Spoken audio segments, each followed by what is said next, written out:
going to go ahead and remove the outer jacket. I'm going to read Vladimir Nabokov, the original of Laura, which is not a complete book, but it's the last thing he worked on his deathbed. Here's a photo of Nabokov. The original of Laura, Dying is Fun by Vladimir Nabokov. And here's a, if you can see it. Okay.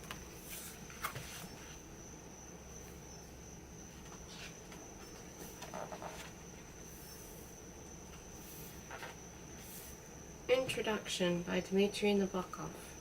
As a tepid spring settled on lakeside Switzerland in 1977, I was called from abroad to my father's bedside in a Lausanne clinic. During recovery from what is considered a banal operation, he had apparently been infected with a hospital bacillus that severely lessened his resistance. Such obvious signals of deterioration as dramatically reduced sodium and potassium levels had been totally ignored. It was high time to intervene if he was to be kept alive. Transfer to the Vaud Cantonal University Hospital was immediately arranged, and a long and harrowing search for the noisome germ began. My father had fallen on a hillside in Davos while pursuing his beloved pastime of entomology, and had gotten stuck on an awkward position on the steep slope as cabin carloads of tourists respond with guffaws, misinterpreting as a holiday prank the cries for help and waves of a butterfly net. Officialdom can be ruthless. He was subsequently reprimanded by the hotel staff for stumbling back into the lobby, supported by two bellhops with his shorts in disarray. There may have been no connection, but this incident in 1975 seemed to set off a period of illness which never quite receded until those dreadful days in Lausanne. There were several tentative forays to his former life at the Hotel Palace in Montreux, the majestic recollection of which floats forth as I read in some asinine electronic biography that the success of Lolita did not go to Nabokov's head, and he continued to live a shabby Swiss hotel, italics fine.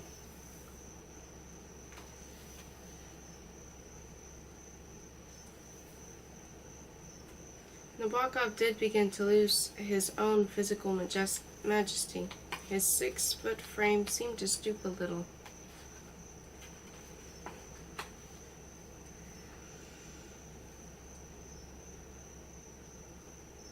His steps on our lakeside promenades became short and insecure, but he did not cease to write. He was working on a novel that had begun in 1975, that same crucial year, an embryonic masterpiece, whose pockets of genius were beginning to pupate here and there on his ever-present index cards.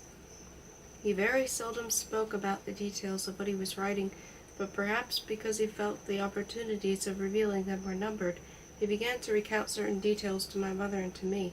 Our after-dinner chats grew shorter and more fitful, and he would withdraw into his room as if in a hurry to complete his work. Soon came the final ride to the hospital with Nestle. Father felt worse. The tests continued. A succession of doctors rubbed their chins as their bedside manner edged toward the graveside. Finally, the draught from a window left open by a sneezing young nurse contributed to a terminal cold. My mother and I sat near him. As, choking on the food I was urging him to consume, he succumbed in 3 convulsive gasps to congestive bronchitis. Little was said about the exact causes of his malady. The death of the great man seems to be veiled in embarrassed silence. Some years later, when for biographical purposes I wanted to pin things down, all access to the details of his death would remain obscure. Only during the final stages of his life did I learn about certain confidential family matters. Among them were his express instructions that the manuscript of the original of Laura be destroyed if you were to die without completing it.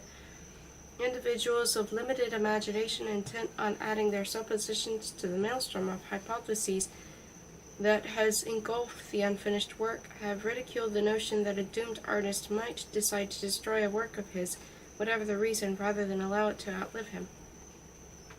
An author may be seriously, even terminally ill, and yet continue his desperate sprint against fate to the last finish line, losing despite his intent to win. He may be thwarted by a chance occurrence, or by the intervention of others, as was Nabokov many years earlier, on the way to the incinerator when his wife snatched a draft of Lolita from his grasp. My father's recollection and mine differed regarding the color of the impressive object, and I, a child of almost 6, distinguished with disbelief amid the puzzle-like jumble of buildings in the seaside town of Saint Nazaire. It was the immense funnel of the Champlain, which was waiting to transport us to New York. I recall its being light yellow, while Father, in the concluding lines of memory, says that it was white. I shall stick to my image, no matter what researchers bear from historical records of the French lines liveries of the period. I am equally sure of the colors I saw in my final on-board dream as we approached America, the varying shades of depressing gray that colored my dreams, visions of a shabby, now lying New York instead of the exciting skyscrapers that my parents had been promising. Upon disembarking, we also saw 2 differing versions of America. A small flask of cognac vanished from our log baggage during the customs inspection. On the other hand, when my father, or was it my mother, memory sometimes conflates the two, attempted to pay the cabby who took us to our destination with the entire contents of his wallet, a $100 bill of a currency that was new to us, the honest driver immediately perused the bill with a comprehending smile. In the years that had preceded our departure from Europe, I had learned little in a specific sense of what my father did. Even the term writer meant little to me. Only in the chance vignette that he might recount as a bedtime story might I retrospectively recognize the foretaste of a work that was in progress. The idea of a book was embodied by the many tomes bound in red leather that I would admire on the top of shelves of the studies of my parents' friends. To me they were appetizing, as we would say in Russian. But my first reading was listening to my mother recite Father's Russian translation of Alice in Wonderland.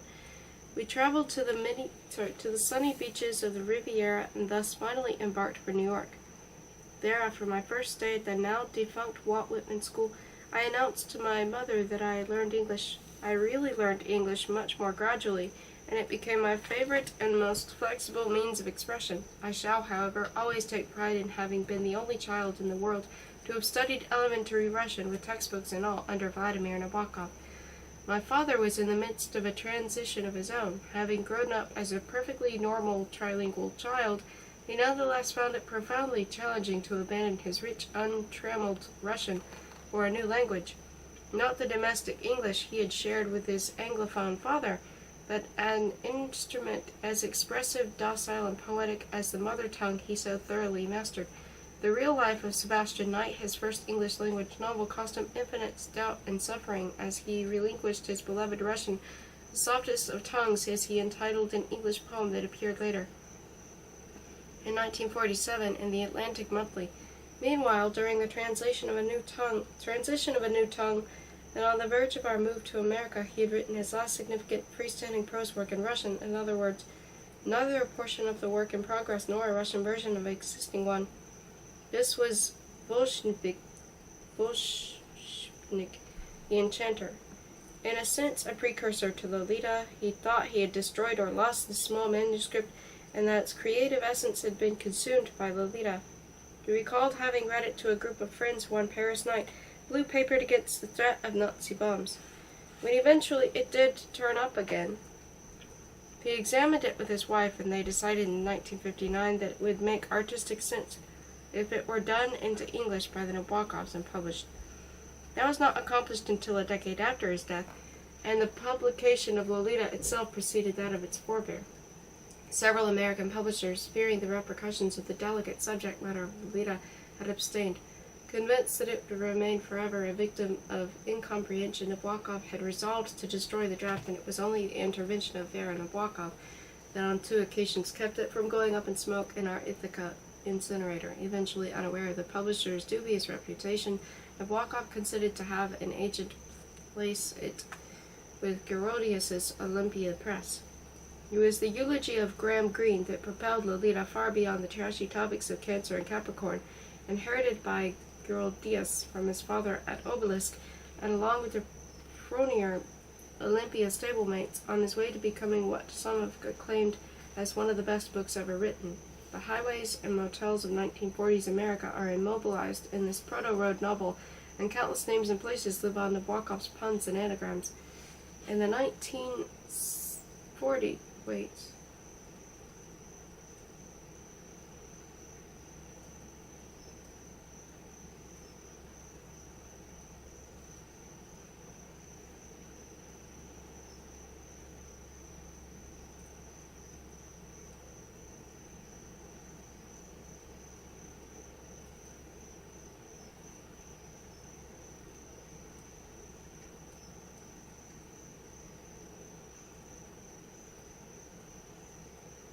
I don't know what I would... Convinced that it would remain forever a victim of incomprehension, Nabokov had resolved to destroy the draft, and it was only eventually unaware of the publisher's dubious reputation. Nabokov consented to have an agent place it with Gerardo's Olympia Press, and it was the eulogy of Graham Greene that propelled Lolita far beyond the trashy topics of Cancer and Capricorn, inherited by Gerodius from his father at Obelisk, and along with Fronier Olympia's stablemates, on its way to becoming what some have claimed as one of the best books ever written. The highways and motels of 1940s America are immobilized in this proto-road novel, and countless names and places to live on in Nabokov's puns and anagrams. In 1961, the Nabokovs would take up residence in the Montreux Palace, and there, one of their first evenings, a well-meaning maid would empty forever a butterfly-adorned gift wastebasket of its contents, a thick batch of U.S. road maps on which my father had meticulously marked the roads and towns he and my mother had traversed. Chance comments of his were recorded there, as well as names of butterflies and their habitats. How sad, especially now, in every such detail is being researched by scholars on several continents. How sad, too, that a first edition of Lolita, lovingly inscribed to me, was purloined from a New York cellar, and on its way to the digs of a Cornell graduate student, sold for $2. The theme of book burning would pursue us. Invited to lecture at Harvard on Don Quixote, Nabokov, while recognizing certain merits of Cervantes, criticized the book as crude and cruel. The expression torn apart, applied years later to Nabokov's evaluation, was further garbled by half-literate journalists until one perceived the image of a caricature of Nabokov holding up a blazing volume before his class, accompanied by all the appropriate de rigueur moralizing. And so at least we come to Laura, and again to Thoughts of Fire. During the last months of his life in the Lausanne hospital, Nabokov was working feverishly on the book, impervious to hoaxes from the insensitive, quizzes from the well-meaning, conjectures from the curious, from the outside world, and to his own suffering. Among those were incessant inflammations under and around his toenails. At times he felt almost as if he would rather be rid of them altogether than undergo tentative pedicures for the nurses, and the compulsion to correct them and seek relief by painfully digging at the digits himself. We shall recognize in Laura some echoes of these torments. He looked at the sunny outdoors, would softly exclaimed that a certain butterfly was already on wing, but there were to be no more rambles on the hillside meadows, net in hand, book working in his mind. The book worked on, but in a claustrophobic microcosm of a hospital room, would not win the race against his failing health. He then had a very serious conversation with his wife, in which she impressed upon her that if Laura remained unfinished at his death, it was to be burnt. The lesser minds among the hordes of letter writers that were to descend upon me would affirm that if an artist wishes to destroy a work of his art that he is deemed imperfect or incomplete, he should logically proceed to do so neatly and providently ahead of time. These sages forget, though, that Nabokov did not desire to burn the original of Laura willy-nilly, but live on for the last few card lengths needed to finish at least a complete draft. It is also theorized that Franz Kafka had deliberately chased Max Brod. With the destruction of the reprinted Metamorphosis and other masterpieces published and unpublished, including The Castle and the Trial, knowing full well that Brod could never bring himself to carry out the task, of rather naive stratagem for a brave and lucid mind like Kafka's, and that Nabokov had exercised similar reasoning when he assigned Laura's annihilation to my mother, who was impeccably courageous and trustworthy emissary. Her failure to perform was rooted in procrastination, and procrastination due to age, weakness, and immeasurable love. For my part, when tasked to me, I did a great deal of thinking. I have said and written more than once that to me my parents, in a sense, had never died but lived on, looking over my shoulder in a kind of virtual limbo, available to offer a thought or counsel to assist me in a vital decision, whether a crucial, not just, or a more mundane concern. It did not need to borrow my Tom Bond, thus deliberately garbled, from the titles of fashionable morons, but had it from the source. If it pleases an adventurous commentator to liken the case to mystical phenomena, so be it. I decided at this juncture that in retrospect, Nabokov would have wanted me to become his person from Porlock, or allow little Lolita Jark, for that was the name of an early Lolita, destined for cremation, to burn like a latter-day Jeanne d'Arc. On Father's ever shorter and less frequent visits home, we tried bravely to keep up our chatty dinner-time conversation, and the otherworldly world of Laura would not be mentioned. By that time, I think my mother knew in every sense how things would go. Some time passed before I could bring myself to open Father's index card box. I needed to traverse a stifling barrier of pain before touching the cards he lovingly arranged and shuffled. After several tries during a hospital stay of my own, I first read what, despite its incompleteness, was unprecedented in structure and style, written in a new, softest of tongues that English had become for Nabokov. I attempted the task of ordering and preparing and then dictating a preliminary transcript to my faithful secretary, Christine Gallagher. Laura lived on in penumbra, emerging only occasionally from my perusal in the bits of editing I dared perform. Very gradually, I became accustomed to the disturbing specter that seemed to be living in simultaneous twin life of its own in the stillness of a strong box in the meanders of my mind. I could no longer even think of burning Laura, and my urge was to let it peek for an occasional instant from its gloom. Hence my minimal mentions of the work, which I sensed my father would not disapprove, and which, together with a few approximate leaks and substitutions from others, led to the fragmentary notions that Laura now flaunted by a press even ever eager for the tasty scoop. Nor, as I have said, do I think that my father or my father's shade would have opposed the release of Laura once Laura had survived the hum of time this long. A survival to which I may have contributed, motivated not by playfulness or calculation, but by an other force I could not resist, should I be darned or thanked. But why, Mr. Nabokov? Why did you really decide to publish Laura? Well, I am a nice guy, and having noticed that people the world over find themselves on a first-name basis with me, as they empathize with Dimitri's dilemma, I felt it would be kind to alleviate their sufferings. Acknowledgements. For their generous assistance and advice, Professor Gennady Tarlo,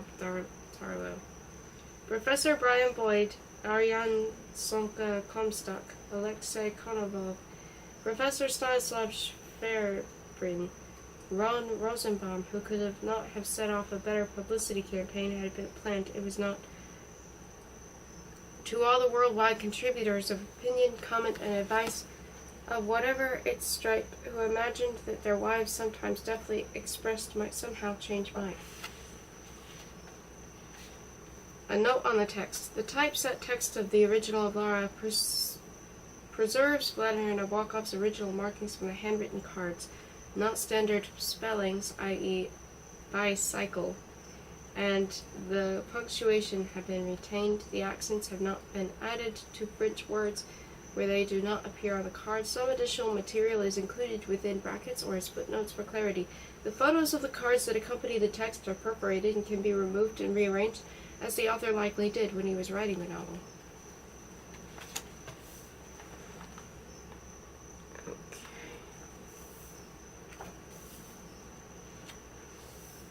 And then every single page, as you see, has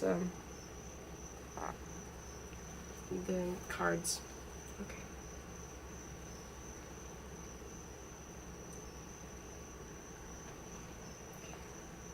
The original of Laura, Chapter 1. Her husband, she answered, was a writer. Two, at least. After a fashion, fat men beat their wives, it is said, and he certainly looked fierce. But when he caught her rifling through his papers, he pretended to slam down a marble paperweight and crush this weak little hand, displaying the little hand in febrile motion. Actually, she was searching for a silly business letter and not in the least trying to decipher his mysterious manuscript. Oh no, it was not a work of fiction, which one dashes off, to make money. It was a mad neurologist's testament, a kind of poisonous opus. As in that film, it had cost him, it would still cost him, years of toil, but the thing was, of course, an absolute secret. If she mentioned it at all, she added, it was because she was drunk. She wished to be taken home, or preferably to some cool, quiet place with a clean bed and room service. She wore a strapless gown and slippers of black velvet. Her bare insteps were as white as her young shoulders. The party seemed to have degenerated into a lot of sober eyes, staring at her with nasty compassion from every corner, every cushion and ashtray, and even from the hills of the spring night framed in the opened French window. Miss Carr, her hostess, repeated what a pity it was that Philip could not come, or rather that Flora could not have induced him to come. I'll drug him next time, said Flora, rummaging all around her seat for her small, formless vanity bag, a blind black puppy. Here it is, cried an anonymous girl, squatting quickly. Miss Carr's nephew, Anthony Carr, and his wife, Winnie, were one of those easygoing, overgenerous couples that positively crave to lend their flat to a friend, any friend, when they and their dog do not happen to need it. Flora spotted at once the alien creams in the bathroom and the open can of Fido's Feast next to the naked cheese in the cluttered fridge. A brief set of instructions pertaining to the superintendent and the charwoman ended on "Ring up by Aunt Emily Carr," which evidently had been already done to lamentation in heaven and laughter in hell. The double bed was made, but was unfresh inside. With comic fastidiousness, Flora spread her fur coat over it before undressing and lying down. Where was the darned valise that had been brought up earlier? In the vestibule closet. Had everything to be shaken out before the pair of Morocco slippers could be located, foldily folded in the zippered pouch? Hiding under the shaving kit, all the towels in the bathroom, whether pink or green, were of a thick, soggy-looking, spongy-like texture. Let us choose the smallest. On the way back to the distal edge of the right slipper lost its grip and had to be pried at the grateful heel with a finger for shoeing horn. Oh, hurry up, she said softly. That first surrender of hers was a little sudden, if not downright unnerving. A pause for some light caresses, concealed embarrassment, faint amusement, prefatory contemplation. She was an extravagantly slender girl. Her ribs showed. The conspicuous knobs of her hip bones framed a hollowed abdomen so flat as to belie the notion of belly. Her exquisite bone structure immediately slipped into a novel, became in fact the secret structure of that novel, besides supporting a number of poems. The cup-sized breasts of that 24-year-old impatient beauty seemed a dozen years younger than she, with those pale, squinty nipples and firm form. Her painted eyelids were closed. A tear of no particular meaning gemmed the hard top of her cheek. Nobody could tell what went on in that little head. Waves of desire rippled there as a recent lover fell back in a swoon. Hygienic doubts were raised and dismissed. Contempt for everyone but herself advertised with a flush of warmth its constant presence. Here it is, cried What's-Her-Name, squatting quickly. My darling Dashka Moya. Eyebrows went up. Eyes opened and closed again. She did meet Russians often, and this should be pondered. Masking her face, coating her side,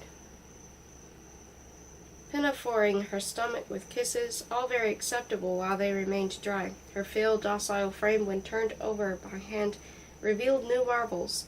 The mobile omniplates of a child being tubbed, the incurvation of a ballerina's spine, narrow nates of an ambiguous, irresistible charm. Nature's beastliest bluff, said Paul de G, watching a dour old Don, watching boys bathing.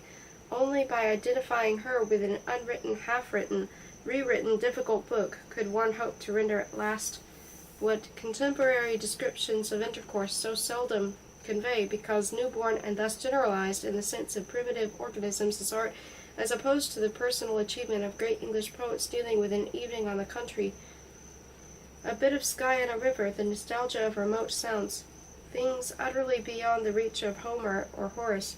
Readers are directed to that book on a very high shelf, in a very bad light, but already existing as magic exists and death, and as all exist from now on. The mouth she made automatically while using that towel to wipe her thighs after the promised withdrawal, a copy of Glyph's dreadful landscape, receding ovals, adorned the wall, vital and serene according to Philistine Flora. Auroral rumbles and bangs had begun jolting the cold, misty city. She consulted the onyx eye to her wrist. It was too tiny and not costly enough for its size to go right, she said, translating from Russian, and it was the first time in her stormy life that she knew anyone take off his watch to make love. But I'm sure it is sufficiently late to ring up another fellow, stretching her swift, cruel arm toward the bedside telephone. She, who mislaid everything, dialed fluently a long number. You are asleep? I've shattered your sleep? That's what you deserve. Now listen carefully. And with a tigerish zest, monstrously magnifying a trivial tiff she had with him, whose pajamas, the idiot's subject of the tiff, were changing the while, in the spectrum of his surprise and distress, from heliotrope to sickly gray, she dismissed the poor oaf forever. That's done, she said, resolutely replacing the receiver. Was I game now for another round? She wanted to know.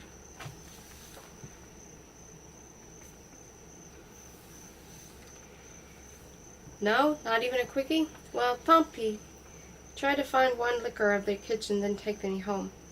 The position of her head, its trustful proximity, its gatefully shouldered weight, the tickle of her hair, endured all through the drive, yet she was not asleep, and with the greatest exactitude had the taxi stopped to let her out at the corner of Hines Street, not too far from, not too close to, her house. This was an old villa backed by tall trees. In the shadow of a side alley, a young man with a mackintosh over his white pajamas was wringing his hands. The street lights were going out in an alternate order, the odd numbers first. Along the pavement in front of the villa, her obese husband, in a rumpled black suit and a tartan booties with clasps, was walking a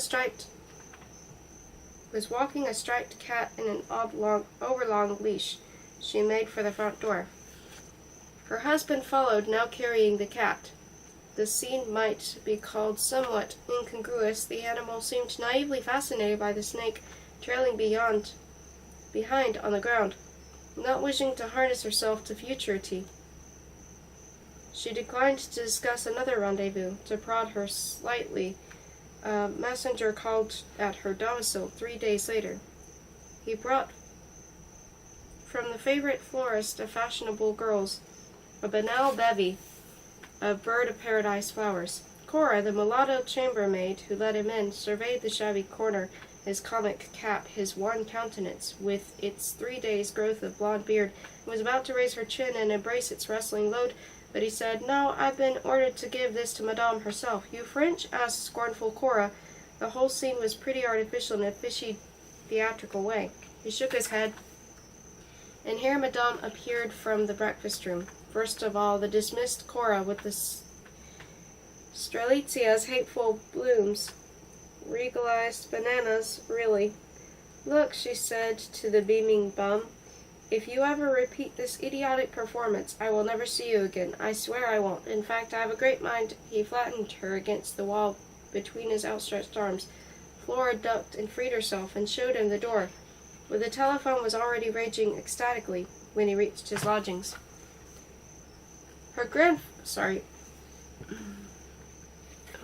I don't have enough battery power for chapter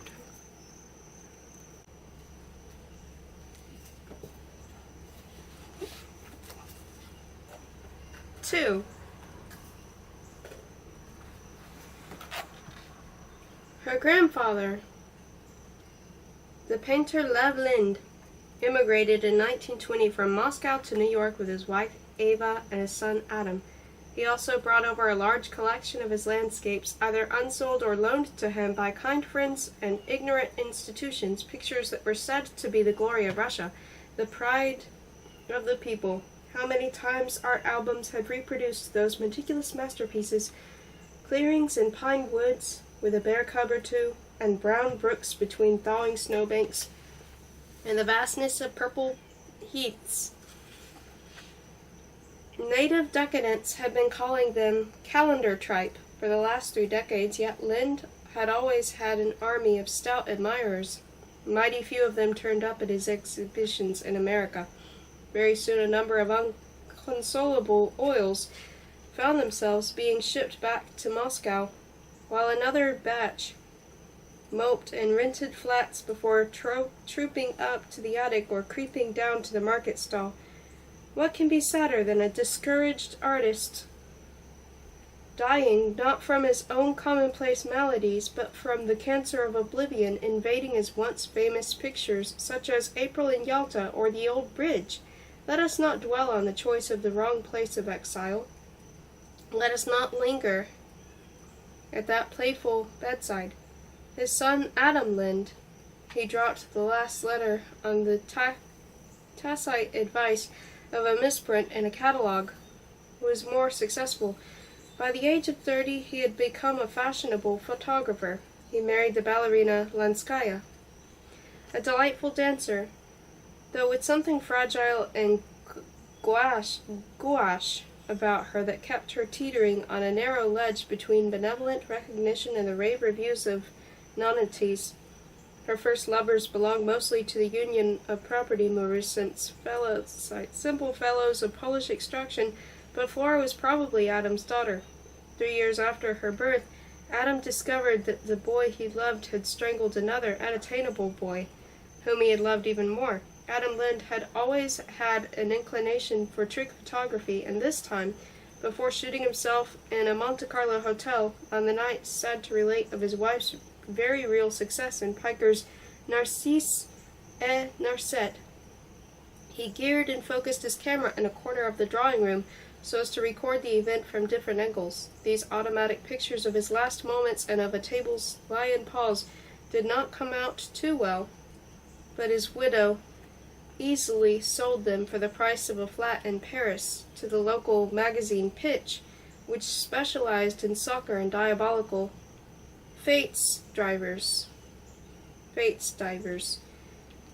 With her little daughter, an English governess, a Russian nanny, and a cosmopolitan lover, she settled in Paris, then moved to Florence, sojourned in London, and returned to France. Her art was not strong enough to survive the loss of good looks, as well as a certain worsening flaw in her pretty but too prominent right omoplate, and by the age of 40 or so, we find her reduced to giving dancing lessons at a not quite first-rate school in Paris. Her glamorous lovers were now replaced by an elderly but still vigorous Englishman who sought abroad a refuge from taxes and convenient place to conduct his not quite legal transactions in the traffic of wines. He was what used to be termed a charmeur. His name, no doubt assumed, was Hubert H. Hubert. Flora, a lovely child, as she said herself with a slight shake, dreamy and credulous of her head every time she spoke of those prepubescent years, had a gray home life marked by ill health and boredom. Only some very expensive super-oriental doctor with long, gentle fingers could have analyzed her nightly dreams of erotic torture in so-called labs. Sorry, I thought I was saying L-A-H. Labs. Major and minor laboratories with red curtains. She did not remember her father, and rather disliked her mother. She was often alone in the house with Mr. Hubert, who constantly prowled rhodate around her, humming a monotonous tune and sort of mesmerizing her, enveloping her, so to speak, in some sticky, invisible substance, and coming closer and closer, no matter what way she turned. For instance, she did not dare to let her arms hang aimlessly, lest her knuckles came into contact with some horrible part of that kindly but smelly and pushing old male. He told her stories about his sad life. He told her about his daughter, who was just like her, same age, 12, same eyelashes, darker than the dark blue of the iris, same hair, blondish or rather palomino, and so silky, if he could be allowed to stroke it, or Le fleuve des lèvres, like this. That's all, thank you. Poor Daisy had been crushed to death by a backing lorry on a country road, shortcut home from school. Through a muddy construction site, abominable tragedy. Her mother died of a broken heart.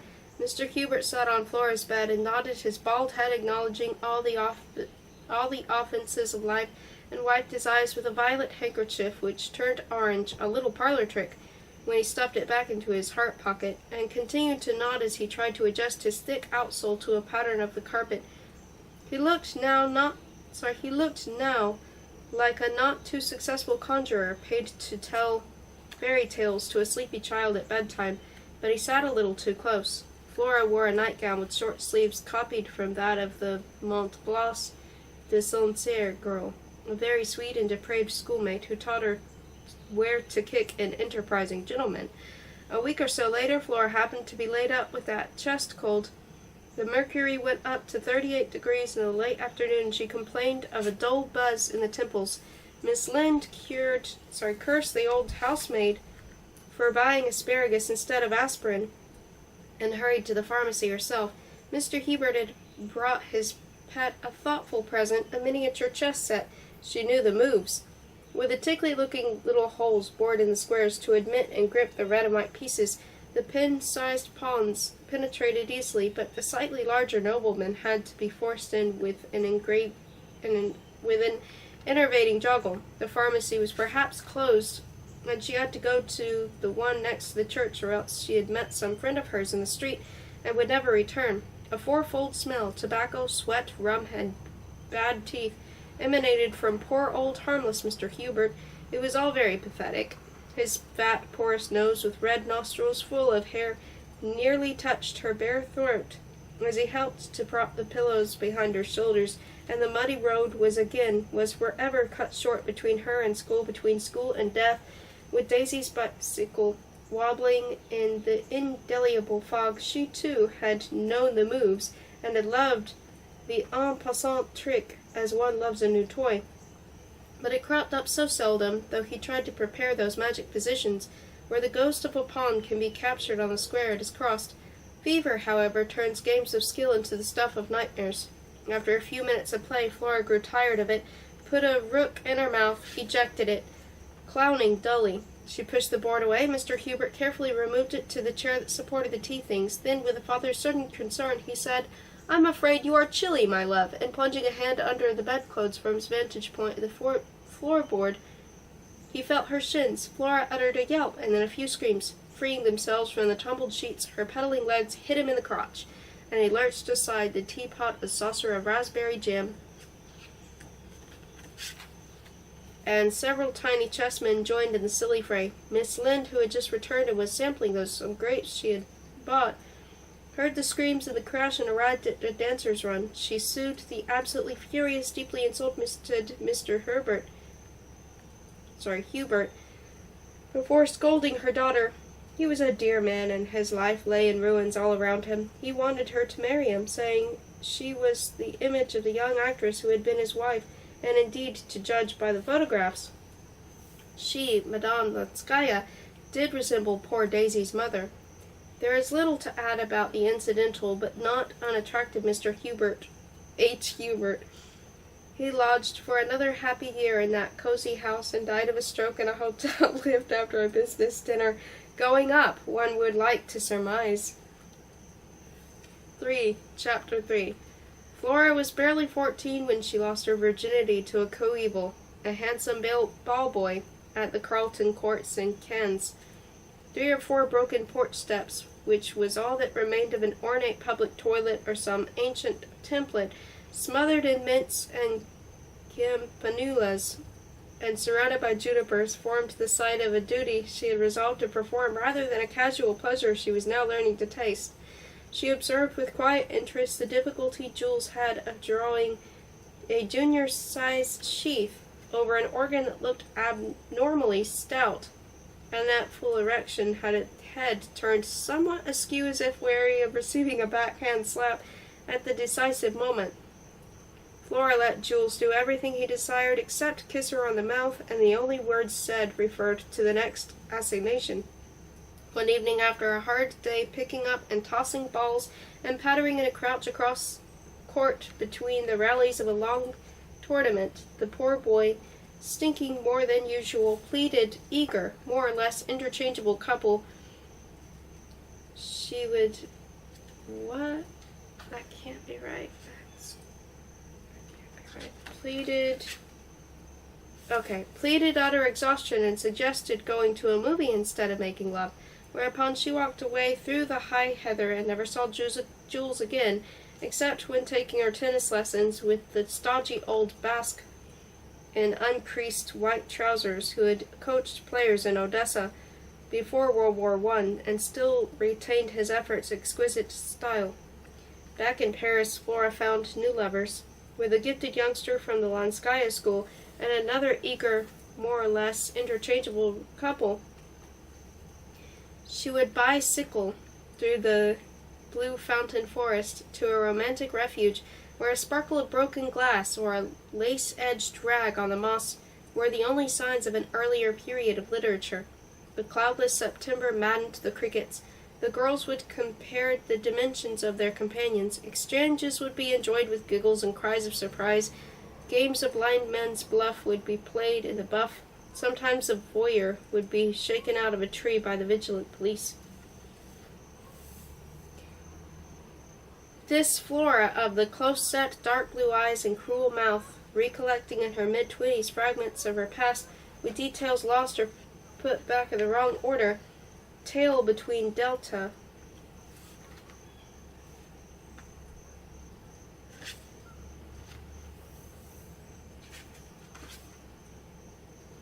and slit on dusty tin shelves. This is she. Everything about her is bound to remain blurry, even her name, which seems to have been made expressly to have another one modeled upon it by a fantastically lucky artist. Of art, of love, of the difference between dreaming and waking, she knew nothing, but would have darted at you like a flat-headed blue serpent if you questioned her. She returned with her mother and Mr. Eppenshade to Sutton, Mass., where she was born, and now went to college in that town.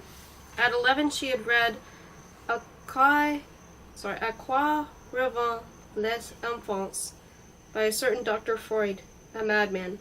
The extracts came from a Saint Leger d'Exupéry's series of Les Great Représentants de notre époque. Though why great representatives wrote so badly remained a mystery. X.O. Sutton College. A sweet Japanese girl who took Russian and French because her stepfather was half French and half Russian, taught Flora to paint her left hand up to the radial artery, one of the tenderest areas of her beauty, with minuscule information in so-called fairy script regarding names, dates, and ideas. Both sheets had more French than Russian, but in the latter the possible questions formed, as it were, a banal bouquet of probabilities. X1. What kind of folklore preceded poetry in Rus? Speak a little of Lom and Dersh. Paraphrase T's letter to E.O. What does I.I.'s doctor deplore about the temperature of his own hands when preparing to his patient? Such was the information demanded by the professor of Russian literature, a forlorn-looking man bored to extinction by his subject. References are to Lomonosov and Derzhavin, Pushkin's Eugene Onegin and Tatiana, and Tolstoy's Ivan Ilyich. Is used to indicate an intentional blank space throughout. As to the lady who taught French literature, all she needed were the names of modern French writers, and their listing on Flora's palm caused a much denser trickle.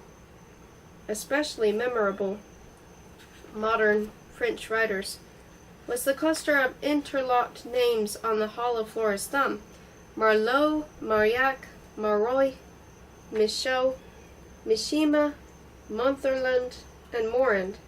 What amazes one is not the alliteration, a joke on the part of the mannered alphabet, not the inclusion of a foreign performer, a joke on the part of that fun-loving little Japanese girl who would twist her limbs into a pretzel when entering Florence's lesbian friends, and not even the fact that virtually all those writers were stunning mediocrities, as writers go, the first in the list being the worst.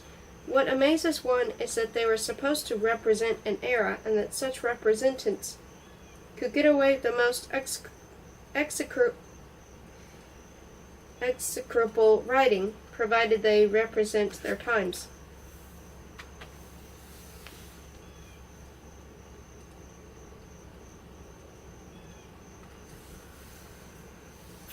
Chapter 4. Miss Lanskaya died on the day her daughter graduated from Sutton College. A new fountain had just been bequeathed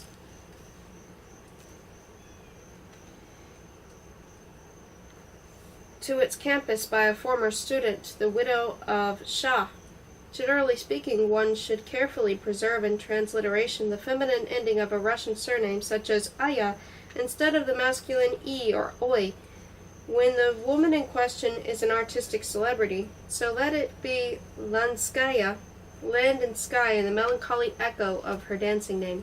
The fountain took quite a time to get correctly erected after an initial series of unevenly spaced spasms. The potentate had been potent till the absurd age of 80. It was a very hot day with its blue somewhat veiled.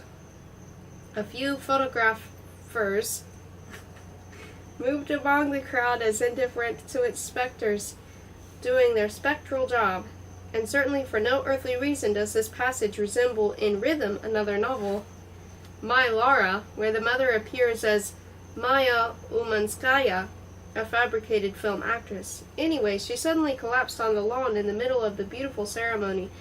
A remarkable picture commemorated the event in file. It showed Flora kneeling belatedly in the act of taking her mother's non-existent pulse, and it showed a man of great corpulence and fame, still unacquainted with Flora. He stood just behind her, head bared and bowed, staring at the white of her legs under the black gown and at the fair hair under her academic cap. Chapter 5.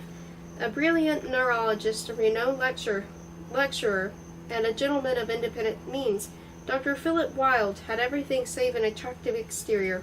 However, one soon got over the shock of seeing that enormously fat creature minced toward the lectern on ridiculously small feet, and of hearing the cock-a-doodle sound with which he cleared his throat before starting to enchant one with his wit. Laura disregarded the wit, but was mesmerized by his fame and fortune.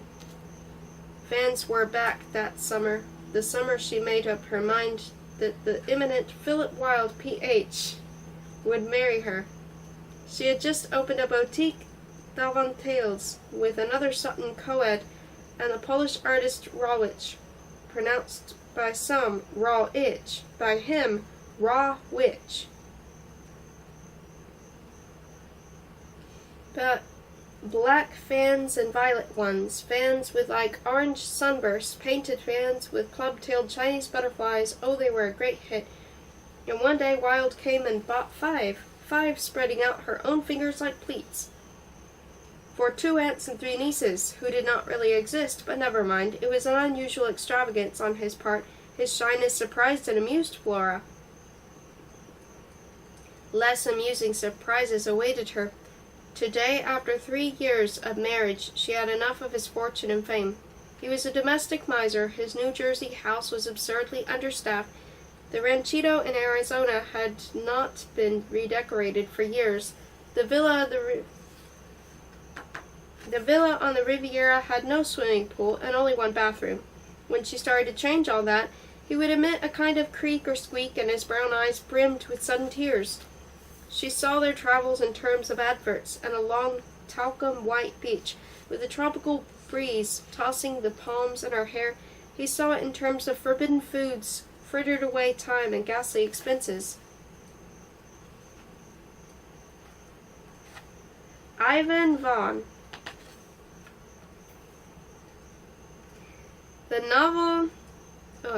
The chapter was originally numbered as Chapter 5, but the author seems to have intended to change its number. The novel My Laura was begun very soon after the end of the love affair it depicts was completed in 1 year, published 3 months later, and promptly torn apart by a book reviewer in a leading newspaper. It grimly survived, and to the accompaniment of muffled grunts on the part of librarian Fates, its invisible hoisters, it wriggled up to the top of the bestsellers list and then started to slip, but stopped at a midway step in the vertical ice. A dozen Sundays passed, and one had the impression that Laura had somehow got stuck on the 7th step, the last respectable one, or that perhaps some anonymous agent working for the author was buying up every week just enough copies to keep Laura there. But a day came when the climber above lost his foothold and toppled down, dislodging number 7 and 8 and 9 of a general collapse beyond any hope of recovery. The eye of the book is a neurotic and hesitant man of letters who destroys his mistress in the act of portraying her. Statically, if one can put it that way, the portrait is a faithful one. Such fixed details as her trick of opening her mouth when toweling her inguine, or of closing her eyes when smelling an inodorous rose, are absolutely true to the original. Similarly, the spare prose of the author, with its pruning of rich adjectives. Philip Wilde read Laura, where he is sympathetically depicted as a conventional great scientist, and though not a single physical trait is mentioned, comes without astounding classical clarity under the name of Philidor Savage. Chapter 6. Times, December 1875. An ink ephelin present in the brain has now been produced synthetically. It is like morphine and other opiate drugs. Further research will show how and why morphine has for centuries produced relief from pain and feelings of euphoria. Invent trade name, e.g. cephalopium. Find substitute term for enkephalin. I thought to mimic an imperial neurotransmitter, an awesome messenger carrying my order of self-destruction to my own brain. Suicide made a pleasure.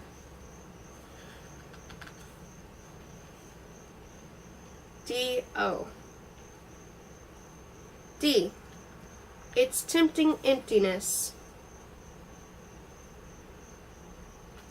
D1. Settling for a single line. The student who desires to die should learn first of all to project a mental image of himself upon his inner blackboard. This surface, which at its virgin best has a dark plum rather than a black depth of opacity, is none other than understands of one's closed eyelids. To ensure a complete smoothness of background, care must be taken to eliminate the hypnagogic gargoyles and entropic swarms which plague tired vision after a surfeit of poring over a collection of coins or insects.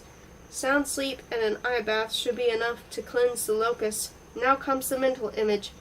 In preparing for my own experiments, a long fumble, which these notes shall help novices to avoid, I toyed with the idea of drawing a fairly detailed, fairly recognizable portrait of myself on my private blackboard. I see myself in my closet glass as an obese bulk with formless features and a sad porcine stare. But my visual imagination is nil. I am quite unable to tuck Nigel Darling under my eyelid, let alone keeping him there in a fixed aspect of flesh for any length of time. I then tried various stylizations. A Darling, like doll, a sketchy skeleton, or would the letters of my name do? Its recurrent I, coinciding with our favorite pronoun, suggested an elegant solution. A simple vertical line across my field of inner vision could be chalked in an instant, and what is more, I could mark lightly by transverse marks the 3 divisions of my physical self: legs, torso, and head. Several months have now gone since I began working, not every day, not for protracted periods, on the upright line emblazoning me. Soon, with the strong thumb of thought, I could rub out its base, which corresponded to my joint feet. Being new to the process of self-deletion, I attributed the ecstatic relief of getting rid of my toes, as represented by the white pedicule I was erasing with more than masturbatory joy to the fact that I suffered torture ever since the sandals of childhood were replaced by smart shoes whose very polish reflected pain and poison.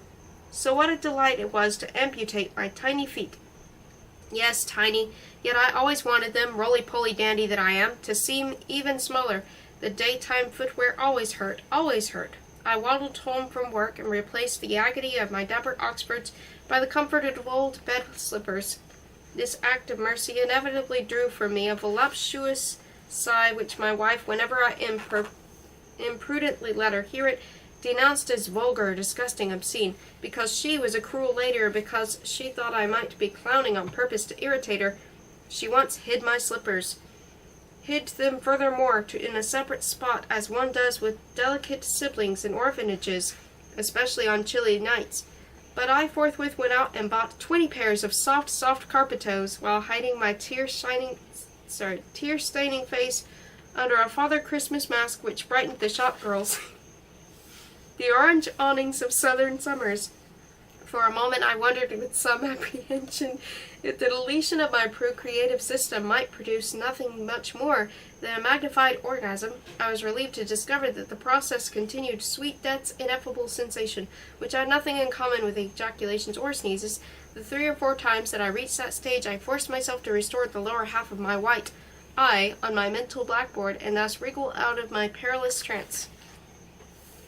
I, Philip Wilde, lecturer in experimental psychology, University of Ganglia, have suffered for the last 17 years from a humiliating stomach ailment which severely limited the jollities of companionship in small dining rooms.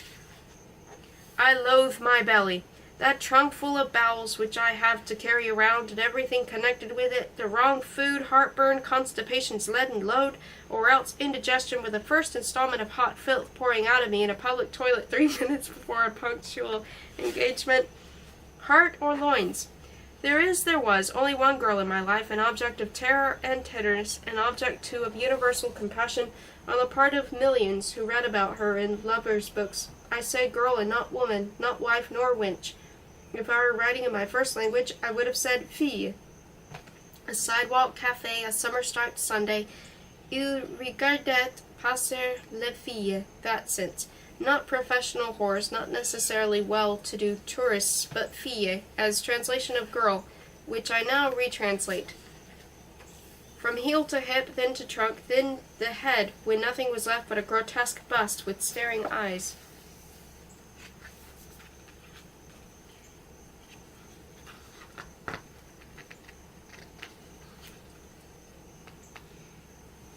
Sophrosyne, a Platonic term for ideal self-control, stemming from man's rational core. Wilde. Oh, Chapter 7. I was enjoying a petit beurre with my noontime tea when the droll configuration of that particular biscuit's margins set into motion a train of thought that may have occurred to the reader even before it occurred to me. He knows already how much I disliked my toes. An ingrown nail on one foot and a corn on the other were now pestering me. Would it not be a brilliant move, thought I, to get rid of my toes by sacrificing them to an experiment that only cowardice kept postponing? I had always restored on my mental blackboard the symbols of deleted organs before backing out of my trance. Scientific curiosity and plain logic demanded I prove to myself that if I left the flawed line alone, its flaw would be reflected in the condition of this or that part of my body. I dipped a last petit beurre in my tea, swallowed the sweet mush, and resolutely started to work on my wretched flesh. Testing a discovery and finding it correct can be a great satisfaction, but it can also be a great shock mixed with all the torments of rivalry and ignoble envy. I know at least 2 such rivals of mine, you, Curson, and you, Croydon, who will clap their claws like crabs in boiling water. Now, when it is the discoverer himself who tests his discovery and finds that it works, he will feel a torrent of pride and purity that will cause him actually to pity Professor Curson and pet Dr. Croydon, whom I see Mr. West was demolished in a recent paper. We are above petty revenge. On a hot Sunday afternoon in my empty house Flora and Cora being somewhere in bed with their boyfriends, I started the crucial test. The fine base of my chalk-white eye was erased and left erased when I decided to break my hypnotrance. The extermination of my 10 toes had been accompanied with the usual volupty. I was lying on a mattress in my bath with the strong beam of my shaving lamp trained on my feet. When I opened my eyes, I saw at once that my toes were intact. After swallowing my disappointment, I scrambled out of the tub, landed on the tiled floor, and fell on my face.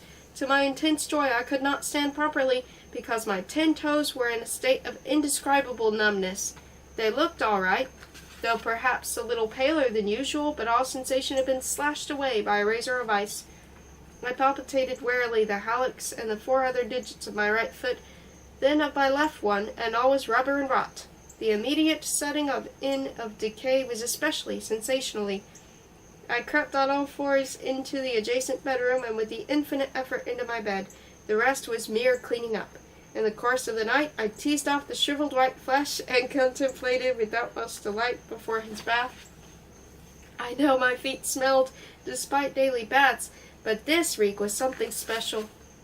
That test, though admittedly a trivial affair, confirmed me in the belief that I was working in the right direction, and that unless some hideous wound or excruciating sickness joined the merry pallbearers, the process of dying by auto-dissolution afforded the greatest ecstasy known to man.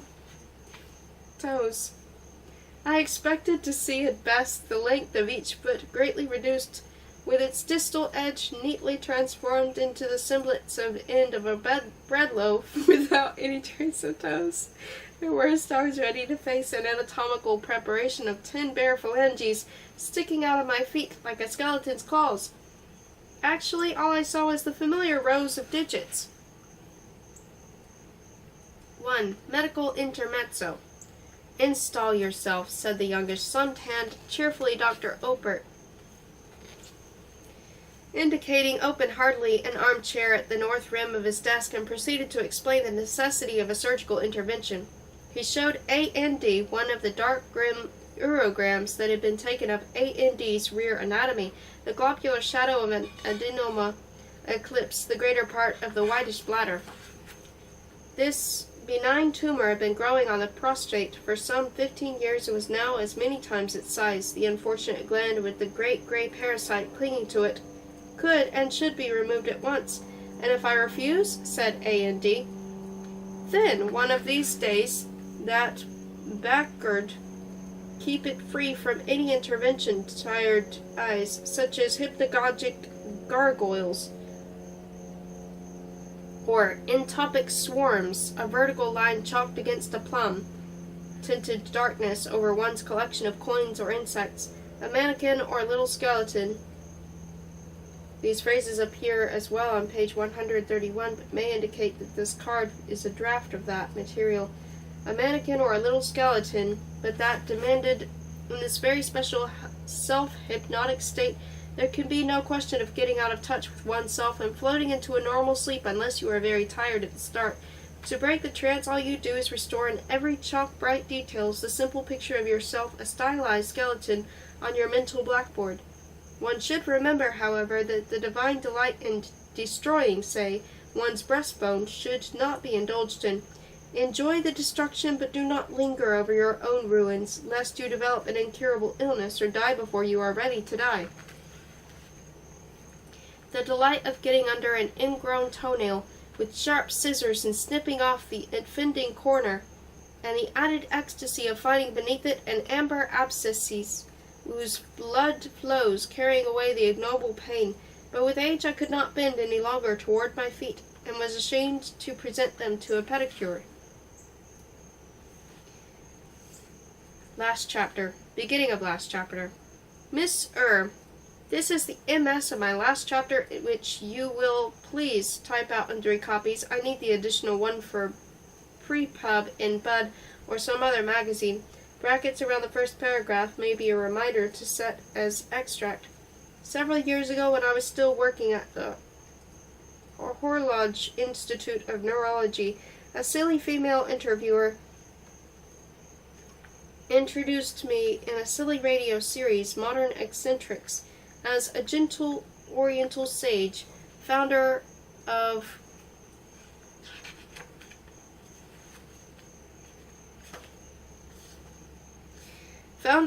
Penult and Penult chapter.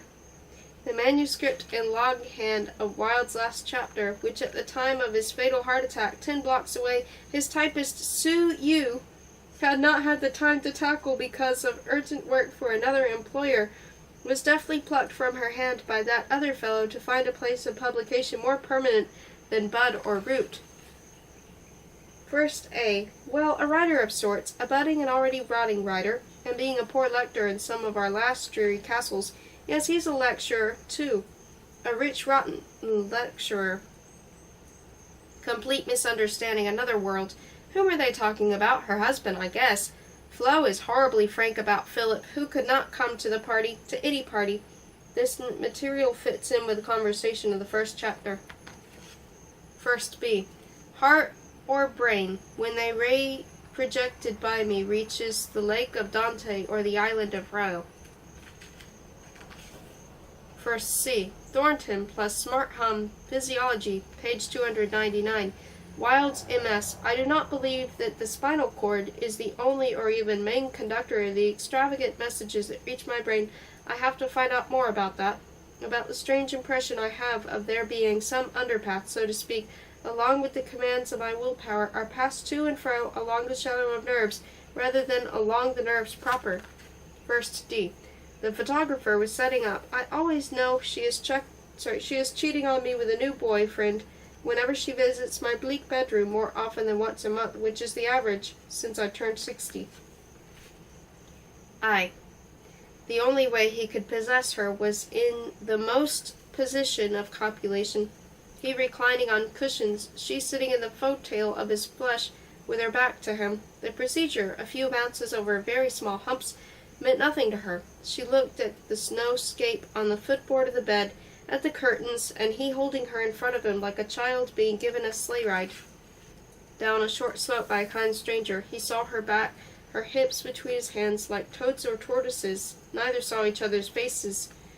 See Edinburgh, Aurora 1, Wilde's notes. My sexual life is virtually over, but I saw you again, Aurora Lee, whom as youth I had pursued with hopeless desire at high school balls, and whom I have cornered now 50 years later on a terrace of my dream. Your painted pout and cold gaze were, come to think of it, very like official lips and eyes of Flora, my wayward wife, and your flimsy frock of black silk might have come from her recent wardrobe.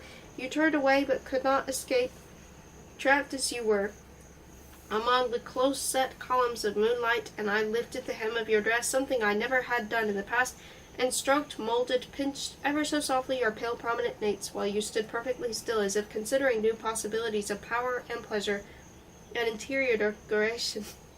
At the height of your guarded ecstasy, I thrust my cupped hand from behind between your consenting thighs, and felt the sweat-stuck folds of a long scrotum, and then further in front the droop of a short member. Speaking as an authority on dreams, I wish to add that this was no homosexual manifestation, but a splendid example of terminal genandrism. Young Aurora Lee, who was to be axed and chopped at 17 by an idiot lover, all glasses and beard, and half-impotent old Wilde formed for a moment one creature. But quite apart from all that, in a more disgusting and delicious sense, her little bottom, so smooth, so moonlit, a replica, in fact, of her twin brother's charms, sampled rather brutally on my last night at boarding school, remained inset in the medallion of every following day. Miss Sell, willpower, absolute self-domination.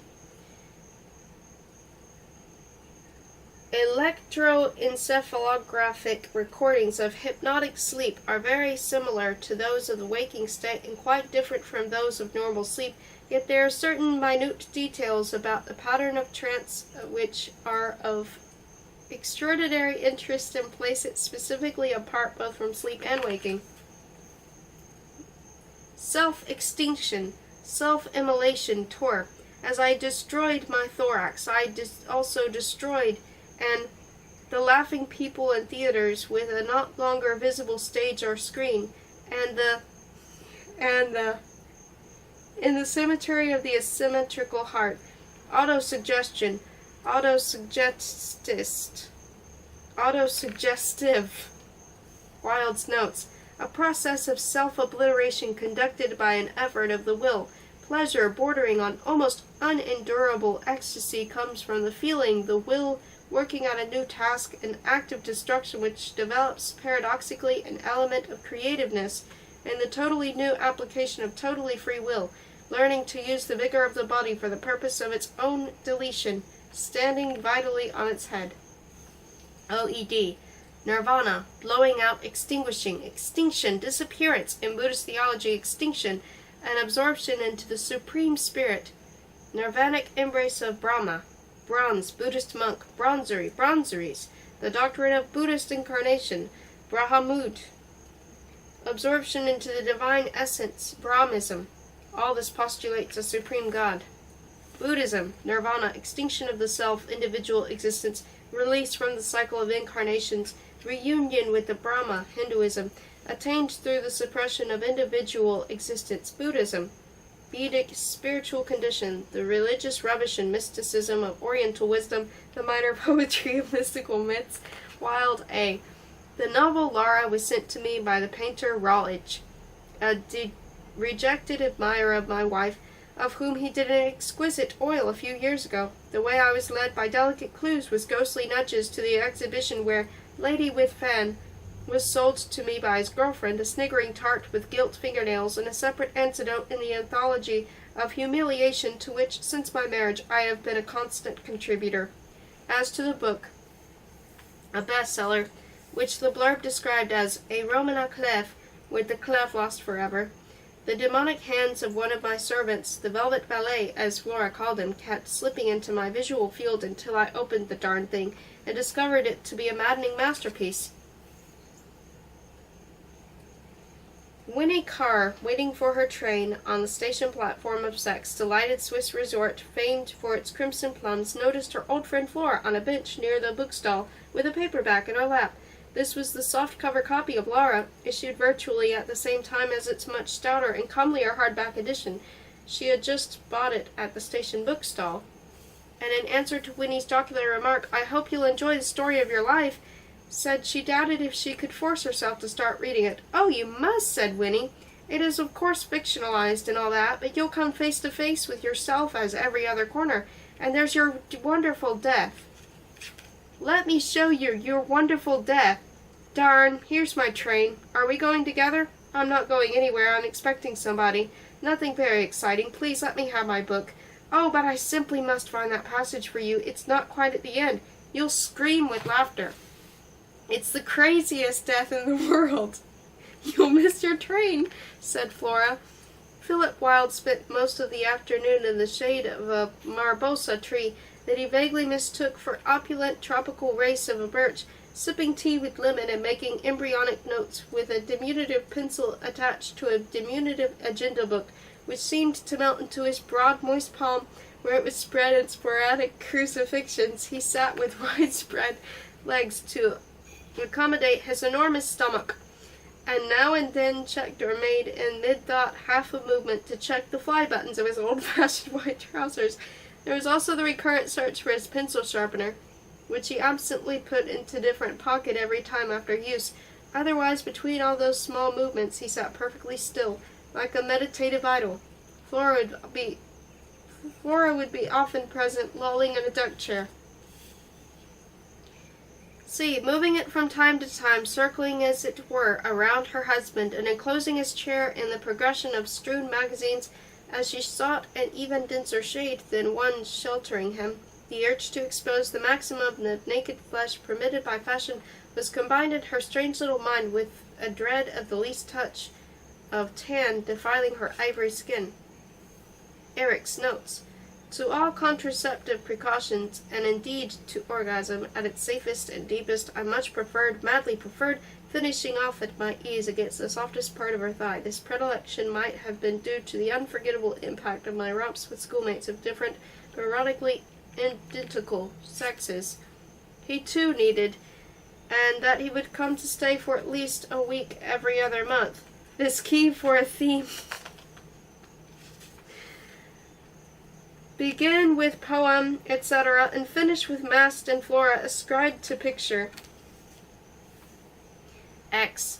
After a 3-year separation, distant war, regular exchange of tender letters, we met again, though still married to that hog she kept away from him, and at the moment sojourned at a Central European resort, eccentric solitude. We met in a splendid park that she praised with exaggerated warmth, picturesque trees, blooming meadows, in a secluded part of an ancient rotunda with pictures and music, where we simply had to stop for a rest and a bite. The sisters, she said, the attendants there, served iced coffee and cherry tart of quite special quality, and as she spoke I suddenly began to realize with a sense of utter depression and embarrassment that the pavilion was the celebrated green chapel of St. Esmeralda, and that she was brimming with religious fervor, and yet miserably, desperately fearful, despite bright smiles and an un rare ajout of my insulting her by some mocking remark. I hit upon the art of thinking away my body, my being, mind itself. To think away thought, luxurious suicide, delicious dissolution. Dissolution, in fact, is a marvelously apt term here, for as you sit relaxed in this comfortable chair, narrator striking its armrests, and start destroying yourself, the first thing you feel is a mounting melting from the feet upward. In experimenting on oneself in order to pick out the sweetest death, one cannot obviously set a part of one's body on fire or drain it of blood or subject it to any other drastic operation for the simple reason that these are one-way treatments. There is no resurrecting the organ one has destroyed. It is the ability to stop the experiment and return intact from the perilous journey that makes all the difference, once this mysterious technique has been mastered by the student of self-annihilation. From the preceding chapters and the footnotes to them, he has learned, I hope, how to put himself into neutral, i.e., into a harmless trance, and how to get out of it by a resolute wrench of the watchful will. What cannot be taught is the specific method of dissolving one's body, or at least part of one's body, while tranced, a deep probe of one's darkest self. The unraveling of subjective associations may suddenly lead the shadow of a clue, and then to the clue itself. The only help I can provide is not even paradigmatic. For all I know, the way I found to woo death may be quite atypical, yet the story has to be told for the sake of its strange logic. In a recurrent dream of my childhood, I used to see a smudge on the wallpaper or on a whitewashed door, a nasty smudge that started to come alive, turning into a crustacean-like monster. As its appendages began to move, a thrill of foolish horror shook me awake. But the same night or the next I would be again facing idly some wall or a screen on which a spot of dirt would attract the naive sleeper's attention by starting to grow and make groping and clasping gestures, and again I managed to wake up before its bloated bulk got unstuck from the wall. But one night, when some trick of the position, some dimple of pillow, some fold of the bedclothes made me feel brighter and braver than usual, I let the smudge start its evolution, and drawing on my imagined mitten, I simply rubbed out the beast. 3 or 4 times it appeared again in my dreams, but now I welcomed its growing shape and gleefully erased it. Finally it gave up, as someday life will give up bothering me. Legs 1. 7. I have never derived the least joy from my legs. In fact, I strongly object to the bipedal condition. The fatter and wiser I grew, the more I abominated the task of grappling with long drawers, trousers, and pajama pants. Had I been able to hear the stink and stickiness of my own unwashed body, I would have slept with all my clothes on and had valets, preferably with some experience in the tailoring of corpses, change me, say, once a week. But then I also loathe the proximity of valets and the vile touch of their hands. The last one I had was at least clean, but he regarded the act of dressing his master as a battle of wits, he doing his best to turn the wrong outside into the right inside, and I undoing his endeavors by working my right foot into my left trouser leg. Our complicated exertions, which to an onlooker might have seemed some sort of exotic wrestling match, would take us from one room to another and end by my sitting on the floor, exhausted and hot, with the bottom of my trousers misclothing and heaving abdomen. Finally, in my 60s, I found the right person to dress and undress me, an old illusionist who is able to go behind a screen in the guise of a Cossack and instantly come out as the other end, as Uncle Sam.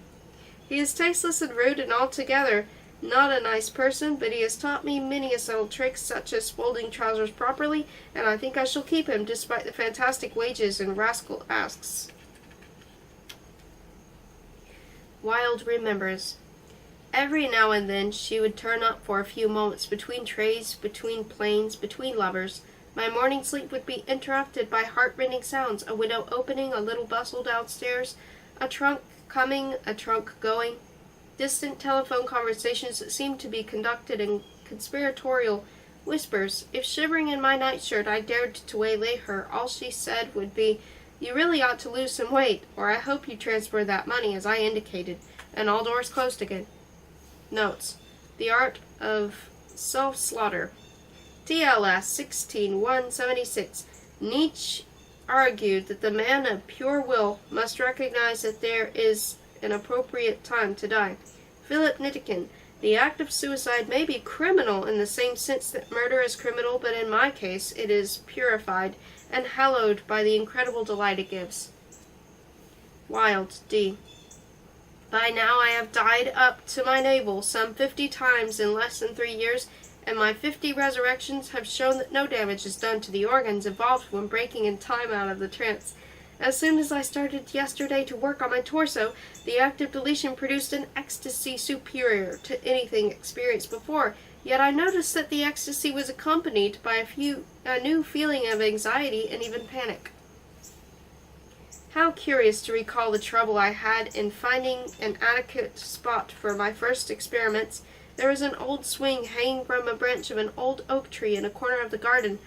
Its ropes looked sturdy enough. Its seat was provided with a comfortable safety bar of the kind inherited nowadays by chairlifts. It had been much used years ago by my half-sister, a fat, dreamy, pigtailed creature who died before reaching puberty. I now had to take a ladder to it, for the sentimental relic was lifted out of human reach by the growth of the picturesque but completely indifferent tree.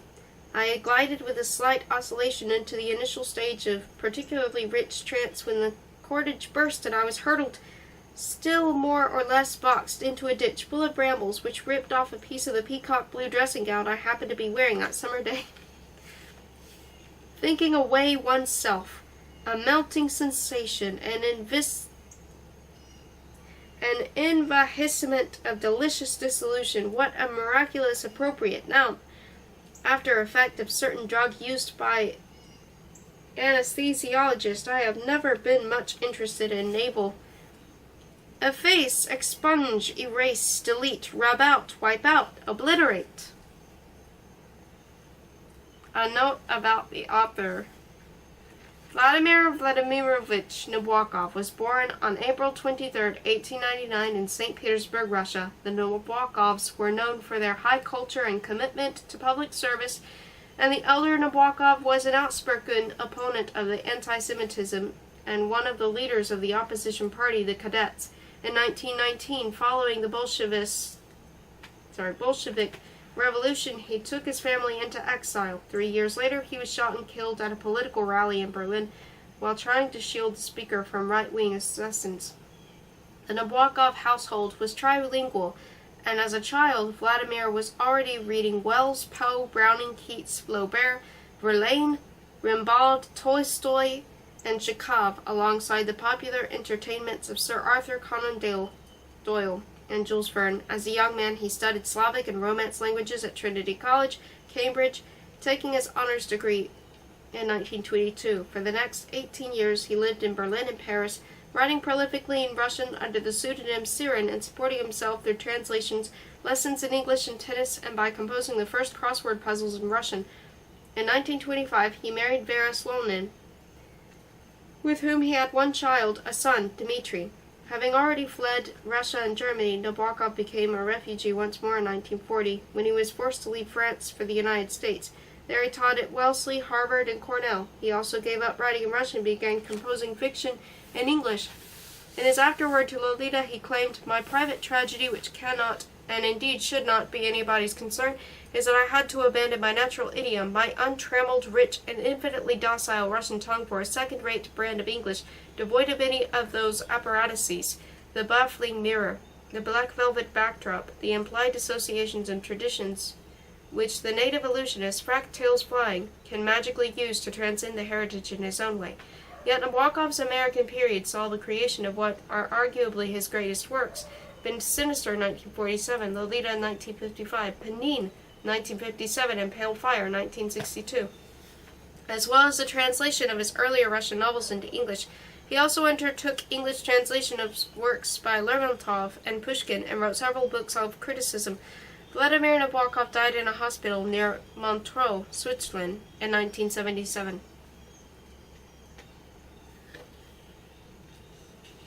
Oh, that's cool. Do you see the... Okay.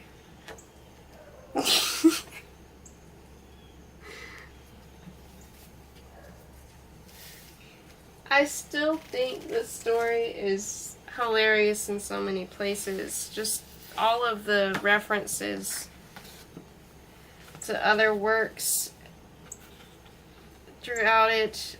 Even the thing of the Ivan Von instead of Ivan Van Veen from Ada.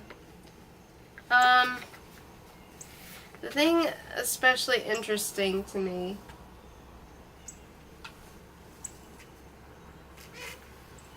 I feel like he was satirizing what he was feeling, like trying to make a kind of joke out of the whole experience, like probably just like taking probably the worst he ever felt in his life physically, and instead of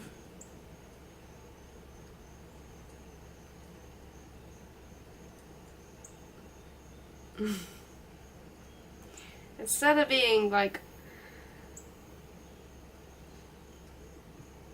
just like over depressed, like not wanting to write, just taking it all into like this crazy story. And there's also this funny thing there where it's like he really wasn't holding back with this one, where it's like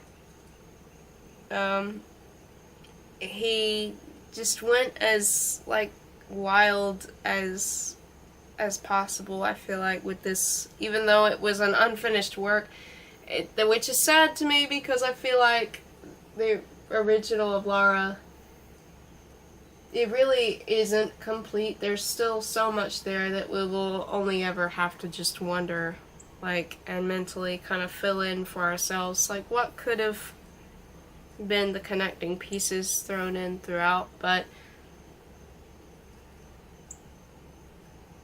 I still feel like the humor of it and everything, it was probably very therapeutic for him writing it, and I feel like maybe he wanted it to be for his wife and his son as a kind of like try not to be so sad, like as a weird kind of like, here's something that he wrote as a sort of like looking at the situation and finding some humor in it, finding humor in the pain itself, humor in the idea of just this great caricature of like pain and suffering. And I just think in terms of what he was going through alongside what he wrote there, I feel like it is sad, but there is so much like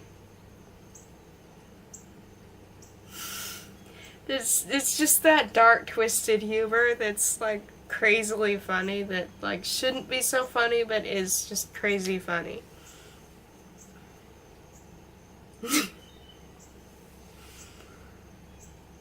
Even him making fun of Lolita, and then also sort of like writing in there like the concept of like, what if she had been saved kind of thing. It was just, that was an interesting touch too, like him putting that in there, like right at the end.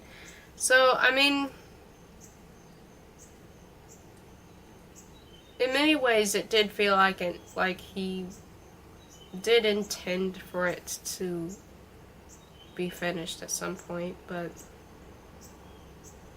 just didn't live long enough to connect it all and fully flesh it out. But I think it was still great. And I hope in some way that it was able to bring at least some humor to his wife and his son.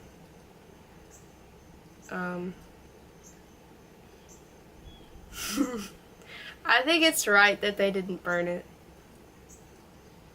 Anyway, and I actually think, I mean, it's possible that deep down he was really hoping that by saying, no, please burn it, that maybe they wouldn't burn it. Anyway. Let me know what you thought of it. Thank you for listening.